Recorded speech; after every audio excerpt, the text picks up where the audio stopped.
de 5 millones, al final yo tengo un valor en libros de 16 millones. Este valor, para efectos de cuando yo venda el activo, si lo vendo en 30 millones, la ganancia no va a ser de estos valores. Lo que dice la norma va a ser con este valor de costo histórico.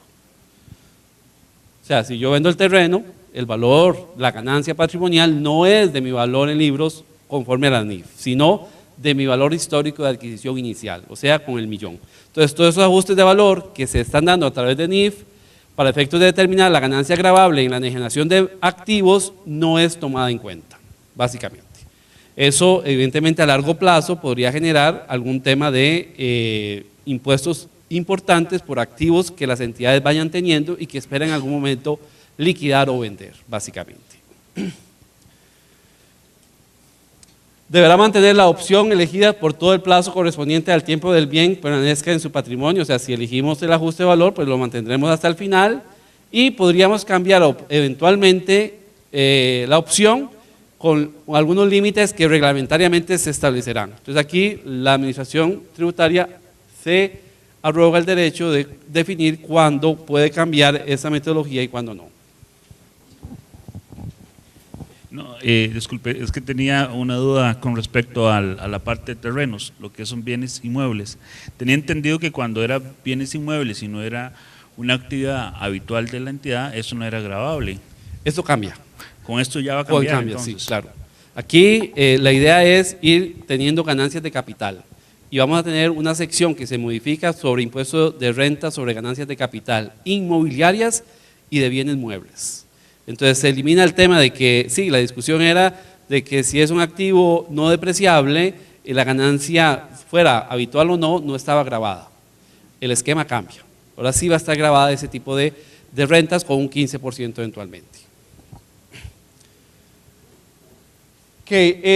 También habla sobre el valor en libros, pero este valor en libros pues tiene pues una medias con normas, porque dice, para efectos de valor en libros se define este valor en libros como el valor histórico, incluidas las inversiones o mejoras, más la revaluación, menos la depreciación acumulada. Esta definición le falta el concepto de NIF, que aquí le faltaría el menos, ¿qué?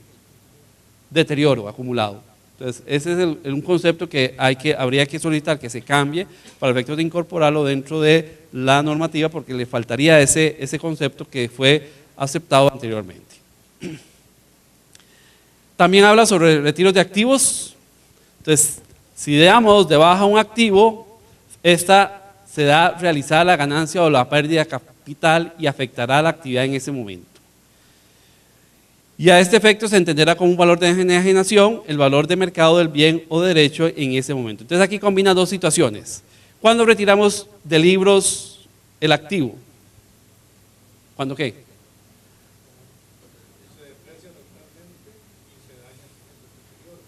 Correcto. Entonces, si nosotros asociamos este concepto con NIF, no necesariamente esos son dos momentos. En NIF, ¿qué se dice?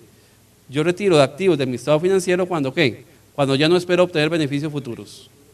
Entonces, no necesariamente cuando ya el activo está totalmente depreciado, sino cuando hay un tema de beneficio futuro que yo podría definir para decir ese retiro de mis libros. Y ahí podría generar una ganancia o una pérdida como tal, pero tengo que ver el tema de valor de mercado. Aquí la norma fiscal no hace, digamos, aquí lo que debería es decir valor razonable, porque esos conceptos tienden a confundir un poco a la hora de aplicar ese tema, porque valor de mercado, ¿qué significa? Significa muchas cosas. En cambio, si yo me apego a lo que dice NIF, que es valor razonable, da algunos parámetros específicos de valor razonable y cuándo no se puede obtener un valor de mercado, o recurro a XXXX y al final con un peritaje. O sea, hay varias formas de definir eso. La norma nada más dice valor de mercado, pero no aclara específicamente cómo se va a definir ese valor de mercado, básicamente. En el tema de pérdidas diferidas, hay una ampliación. Actualmente la norma dice que las pérdidas diferidas solo abarcan a dos sectores, sector industrial y sector agrícola. Para el sector industrial tenemos el beneficio de 3 años, para el sector agrícola 5 años. La reforma viene en el sentido de que la ampliación del beneficio de diferimiento de pérdidas es para todas las actividades económicas, o sea, para toda la empresa. Entonces dice, no admitirá la compensación de pérdidas por parte de la base impositiva que provenga de una ganancia de capital derivada de la enajenación de un bien o un derecho que se hubiera incorporado a los libros y registros del contribuyente menos el 12 meses antes de su enajenación. Entonces aquí, cuando hay una pérdida diferida, si recordamos cuál es el concepto de pérdida diferida, veámoslo aquí. La aplicación de este beneficio sería básicamente lo siguiente. Aquí yo tengo un activo, un año, el año 1, el año 2, el año 3, el año 4. Entonces hablamos de una entidad industrial o comercial como tal para aplicar este esquema. Entonces aquí tenemos un resultado fiscal. Entonces en el primer año tengo una pérdida de 1 millón. En el segundo año tengo una ganancia de 2 millones. En el tercer año vuelvo a tener una pérdida de 1,5 millones. Y en el cuarto año tengo una pérdida de 2 millones. Entonces lo que dice la norma actual es que la tasa de renta se multiplica por este resultado fiscal negativo y lo que me da es unas pérdidas por diferir, o sea, lo que yo puedo aplicar de impuesto acreditable en la próxima declaración. Entonces, en este caso, si es un 30%, yo tendría un beneficio de ¿cuánto? De 300,000. Estos 300,000 se representa como un activo por impuestos diferidos que yo puedo aplicar en el próximo año. Requisito número 1, registrar esto como una pérdida diferida de acuerdo a la NIC 12. Si no se registra como de acuerdo con la NIC 12, no puedo aplicar el beneficio.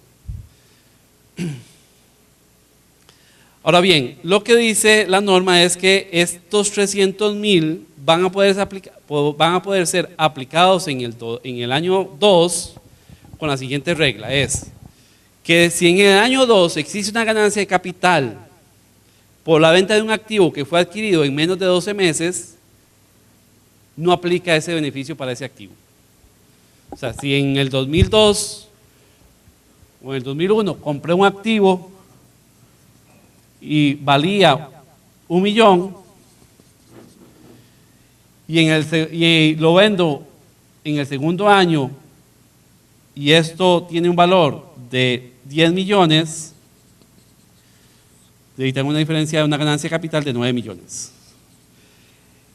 Estos estarían tasados con el 15%, ¿verdad? De acuerdo a la ganancia patrimonial que vamos a ver más adelante, pero estos 300,000 no van a poder ser aplicados a esta ganancia porque se hace de un activo que fue comprado antes de los 12 meses anteriores al beneficio del diferimiento de pérdidas.